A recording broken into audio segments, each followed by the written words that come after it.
लोकसभा चुनाव 2024 की तारीख जैसे जैसे नज़दीक आ रही है वैसे वैसे नेताओं में भी सरगर्मियां पैदा हो रही है। लोकसभा चुनाव क्षेत्र चंडीगढ़ के इंडिया गठबंधन से कांग्रेस के संयुक्त उम्मीदवार मनीष तिवारी चुनाव रैली के दौरान आज शास्त्री नगर चंडीगढ़ पहुंचे, जहां पर शास्त्री नगर के लोगों द्वारा उनका फूल मालाओं से भव्य स्वागत किया गया। चुनाव रैली के दौरान मनीष तिवारी ने अपने चुनाव भाषण में उन्होंने क्या कहा, आए देखते हैं मीडिया जंक्शन 21 में। और मीडिया जंक्शन को उन्होंने क्या बताया वो भी आपको सुनाते हैं उन्हीं की जवानी। Hey there, it's Meenakshi Dutt. Whether it's perfecting your makeup skills, getting that flawless bridal look, or indulging in luxury treatments, MDM is here for you. Visit us in Sector 35 Chandigarh or Sector 20 Panchkulla. Book your appointment today.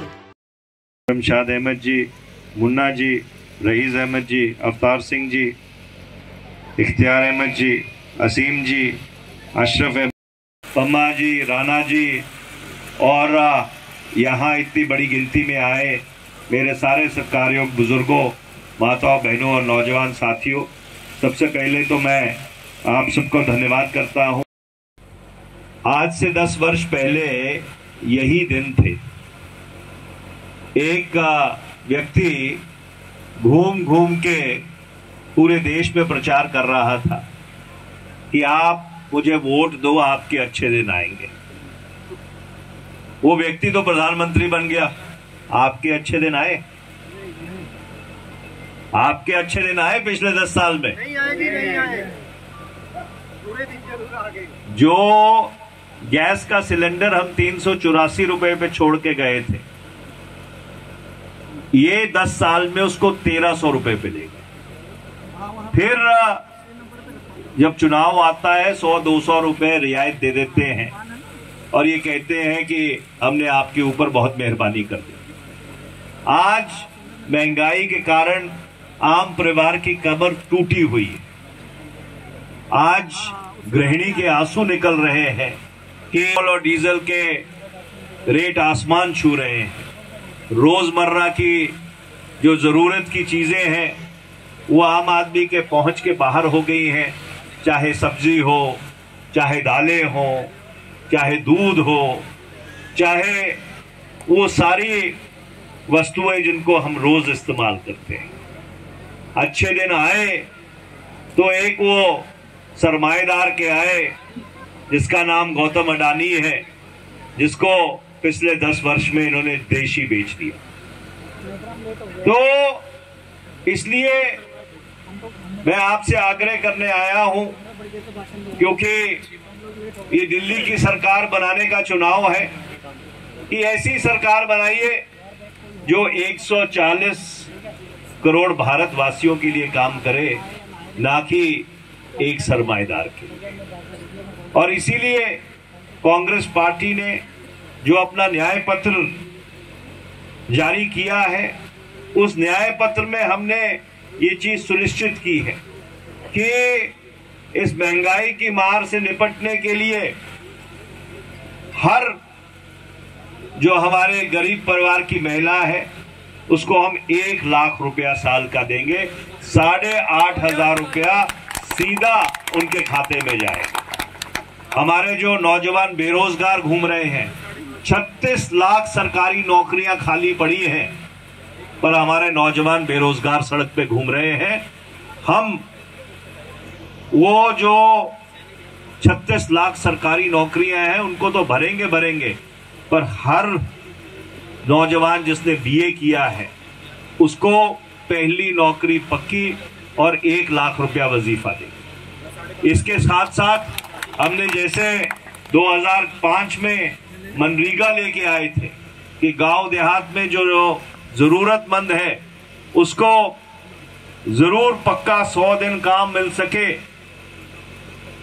इसी तर्ज पर हम लोग शहरों के लिए भी एक मनरेगा की योजना लेके आएंगे कि जिसको जरूरत है उसको दिहाड़ी के रेट के ऊपर 100 दिन पक्का काम जरूर मिले। मैं ये बातें आपके समक्ष इसलिए रख रहा हूं क्योंकि देश में आज त्राही त्राही मची हुई है। आज तीसरे चरण का मतदान चल रहा है और एक बात साफ होती रह जा रही है, भारतीय जनता पार्टी दक्षिण भारत में साफ है, उत्तर भारत में हाफ है। इनकी और 4 जून को इस देश में एक नया सवेरा होगा और यहाँ पे इंडिया गठबंधन की, जिसमें सारी विरोधी पार्टियां शामिल हैं, उसकी सरकार बनेगी। अगर मैं चंडीगढ़ के मुद्दों पे आऊं, मैं बिल्कुल पड़ोसी संसदीय क्षेत्र का सांसद था और मुझे इस बात का बिल्कुल इल्म नहीं था, बिल्कुल अंदाजा नहीं था कि चंडीगढ़ में इतनी गुर्बत है, इतनी बेरोजगारी है, लोगों की इतनी समस्याएं हैं। इसके बावजूद कि मेरी पैदाइश यहाँ हुई, मैं स्कूल, कॉलेज, विश्वविद्यालय मैंने यहाँ किया, मेरे पिताजी की शहादत यहाँ पे हुई, उनको आतंकवादियों ने मार दिया था, हमारे परिवार का खून चंडीगढ़ की मिट्टी में मिला हुआ है। पर जब आप लोगों से जाके एक बारी रूबरू होने का मौका मिला तो मुझे ये बात समझ आई कि यहाँ पिछले 10 वर्ष में कोई काम नहीं। मैं आपसे पूछना चाहता हूं कि पिछले 10 वर्ष में आपने कभी अपनी सांसद को देखा? नहीं देखा। कभी 10 वर्ष में आपने किरण खेर जी को देखा? नहीं देखा। अगले 5 साल भी संजय टंडन को नहीं देखेंगे, क्योंकि इनका गरीब आदमी से कोई लगाव नहीं है, इनका समस्याओं से कोई लगाव नहीं है, इन समस्याओं को सुलझाने की इनकी प्रवृत्ति नहीं है। और इसलिए मेरे को गलत वायदे करने की आदत नहीं है। 43 साल मुझे सार्वजनिक जीवन में हो गए, 2 बार सांसद रहा हूं, 1 बार मंत्री रहा हूं भारत सरकार में। पर मैं आपको ये आश्वासन दिलाता हूं, भरोसा दिलवाता हूं कि जो आपके मकानों की समस्या है, हम आपके साथ कंधे से कंधा मिलाकर लड़ाई लड़ेंगे और ये जो आपके मकान हैं इनको पहले तो टूटने नहीं देंगे और दूसरा इनकी रेगुलराइजेशन जरूर करवाएंगे। नीतराम जी हमारे बड़े भाई हैं और बहुत अच्छे विचार व्यक्त कर रहे थे। मैं बात है कि आप और कांग्रेस का गठबंधन है, चंडीगढ़ में हमने ये सुनिश्चित किया कि 20,000 लीटर फ्री पानी देंगे और जो चंडीगढ़ प्रशासन है, राज्यपाल है जो भाजपा के द्वारा नियुक्त किए गए हैं, उन्होंने उसको खारिज कर दिया, क्योंकि ये किसी भी गरीब आदमी को कोई भी सहूलत देने के लिए तैयार नहीं। और हम क्योंकि गरीबों की पार्टी है, आम आदमी की पार्टी है और इसीलिए हाथ ने झाड़ू पकड़ लिया है इस देश का राजनीतिक गंद साफ करने के लिए। मेरा आपसे ये मेरा आश्वासन है आपको कि हम आपकी बाजू पकड़ेंगे, हम आपकी लड़ाई लड़ेंगे, आपके जो जायज काम है, उन सारी जो आपकी जायज मांगे हैं उनको पूरा कराने की पूरा प्रयास करेंगे, पूरी कोशिश करेंगे। और मैं आपसे ये विनती करना चाहता हूं कि ये चुनाव देश के भविष्य के लिए बहुत निर्णायक चुनाव है। 2024 ये तय करेगा कि इस देश में इसके बाद चुनाव होगा कि नहीं होगा। और इसलिए मैं आपसे ये गुजारिश करता हूं कि लोकतंत्र को बचाने के लिए, चंडीगढ़ के विकास के लिए, मैं अपने भाई को बहुत ध्यान से सुन रहा था कि जब अपना इलाका ठीक ना हो तो बाहर के बारे में क्या सोचें। अपने इलाके के विकास के लिए आप हाथ पंजे का बटन दबाकर मुझे संसद में भेजिए। और मैं आपसे कमिटमेंट करता हूं, ये मेरा वायदा है कि आपकी जो ये जायज मांगे हैं हम आपके साथ पूरी तरह मिलकर लड़ाई लड़ेंगे और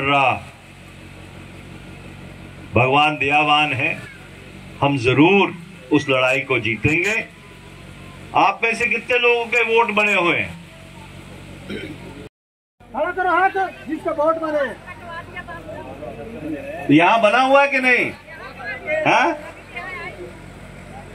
तो जिस 1 जून को वोट डालें, हाथ पंजे पर मोहर लगाएं। ये आपकी ही वोट सिर्फ आपके विकास का रास्ता साफ ही नहीं करेगी, पर उसके साथ साथ इस देश की भी सुरक्षा करेगी। आप किन मुद्दों को लेकर चुनाव लड़ते? भैया ऐसा है, मैंने अभी बहुत विस्तार पूर्वक अपने भाषण में बताया है कि इन मुद्दों को लेकर चुनाव लड़ रहे हैं। हम चंडीगढ़ के विकास को प्राथमिकता देंगे। यहाँ सांसद ने 10 साल कुछ नहीं किया, वो दिखाई नहीं पड़ी, और इसलिए यहाँ पे एक जवाबदार सांसद हो, उसको लेके हम चुनाव लड़ रहे हैं। बाकी कार्यक्रम के लिए आप देखते रहें मीडिया जंक्शन 21। हमारा देश एक है, लोकतंत्र एक है, हमने अपने लोकतंत्र को बचाना है, लोकतंत्र की रक्षा करनी है। शास्त्री नगर के आपस में अपना गठजोड़ को ये जीत के अपनी कुर्सियों में बैठ जाते हैं, लड़वाते सिर्फ हिंदू मुस्लिम भाइयों को। चाहता है कि इस बार बदलाव हो और गठबंधन की सरकार बने, क्योंकि इस सरकार में सभी देख चुके हैं कि सिवाय हिंदू मुस्लिम के अभी तक कुछ नहीं हुआ है। हिंदू को ऐसा भड़का देंगे कि भाई तू हिंदू है, तू अलग है। मुसलमान को कह देंगे भाई तू मुसलमान है, तू अलग है। सब एक जगह के रहने वाले, एक माटी में रहने वाले, एक देश में रहने वाले। ये राजनेता कौन होते हैं? बंटवारा करवाने वाले। इन लोगों ने जो पुराना एक ऐसा हमारा कस्बा है जिसकी तरफ आज तक सरकारें आई और गई, लेकिन शास्त्री नगर की में इंसान रहते हैं कि उनको भी देखना चाहिए, उनको भी हवा पानी चाहिए, बिजली चाहिए, हर चीज की व्यवस्था चाहिए। आज शास्त्री नगर में बैठता हूँ तो देखता हूँ लोगों ने मकान तो बहुत बढ़िया बना रखे, सभी लेंटर के पक्के मकान है, अच्छे मकान है, अच्छे लोग यहाँ पे रह रहे हैं, लेकिन यहाँ की गलियां देख लो, इसके बारे में सोचते नहीं है। Hello hello hello hello hello. जो 10 साल से इस देश को बांटने का काम कर रही हैं, दूसरी तरफ वो कांग्रेस पार्टी और वो इंडिया गठबंधन, वो आम आदमी पार्टी का अलायंस जो सभी धर्मों को प्यार करते हैं। जैसे हमारे गुरुओं पीरों ने पैगंबरों ने कहा है, हिंदू तुर्क कहो या मुसलमान कहो, मानस की जात सब एक है पहचान वो। एक का नारा देने वाले इंडिया गठबंधन और